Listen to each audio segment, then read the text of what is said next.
Hello! Hi! అందరూ ఎలా ఉన్నారు? అందరూ బాగున్నారా? బాగుండాలని మనస్ఫూర్తిగా కోరుకుంటున్నాను.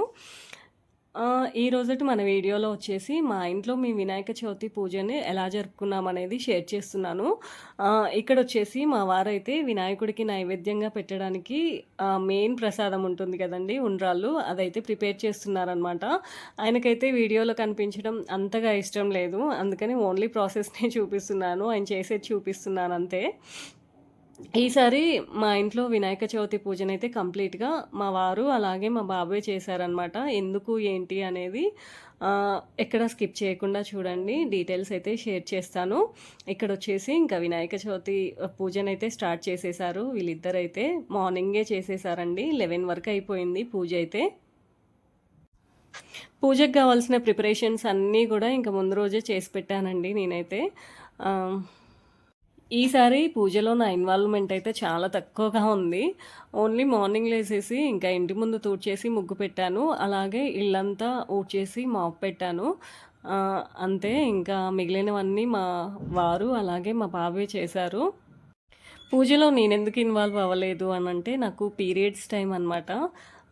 అంటే ఇంకా అప్పటికి స్టార్ట్ అవ్వలేదు.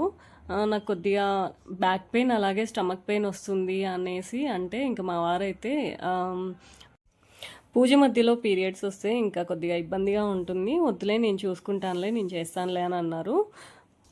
అందుకని నేనైతే ఎర్లీ మార్నింగే ఇంకా స్నానం చేసేసి అన్నీ ప్రిపేర్ చేసేసి వేరే రూమ్లోకి వెళ్ళైతే కూర్చున్నానండి. ఇంకా అక్కడ నుంచి అన్ని గైడ్లైన్స్ ఇస్తున్నానమాట. వాళ్ళు ఎలా పూజ చేయాలి ఏంటి అని. వాళ్ళైతే ఆల్రెడీ యూట్యూబ్ పెట్టుకొని యూట్యూబ్లో పూజా విధానం, వినాయక చవితి పూజా విధానం ఎలా ఏంటి అనేది మొత్తం చూసుకుంటూ చేశారనమాట.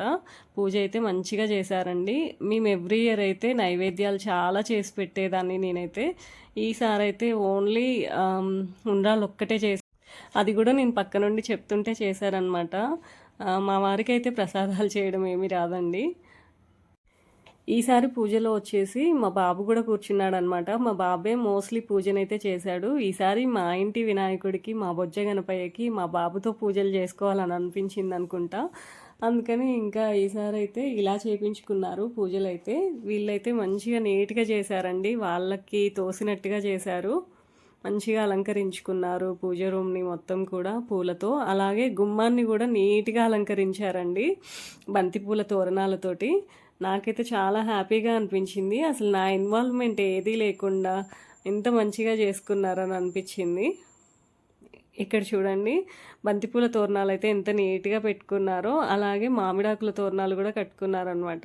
గుమ్మాన్ని అయితే ఇలా నీట్గా అలంకరించి పెట్టుకున్నారు.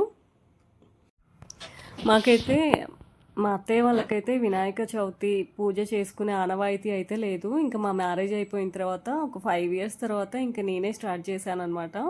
అప్పటి నుంచి ఇప్పటివరకు అయితే నేను మా వారిద్దరం కలిసి పీటల మీద కూర్చొని పూజ చేసుకునే వాళ్ళము ఇంట్లో. ఈ ఇయరే అనమాట ఫస్ట్ టైము ఇంకా మా హస్బెండ్ ఒక్కరే చేయడము, నేను పక్కన లేకుండా. పూజనైతే ఎలాంటి విఘ్నాలు లేకుండా 11:30 వరకు కంప్లీట్ చేసేశారు. మంచిగా చేసుకున్నారు. నాకైతే చాలా సాటిస్ఫాక్షన్గా అనిపించింది. నేను ఒక్కదాన్నే దూరంగా ఉన్నానంతే. పూజ మాత్రం నిర్విఘ్నంగా మంచిగా జరిగింది. వినాయకుడికైతే ఇంకా సాయంత్రం వరకు ఇలా పూజలు జరుపుకున్నాము.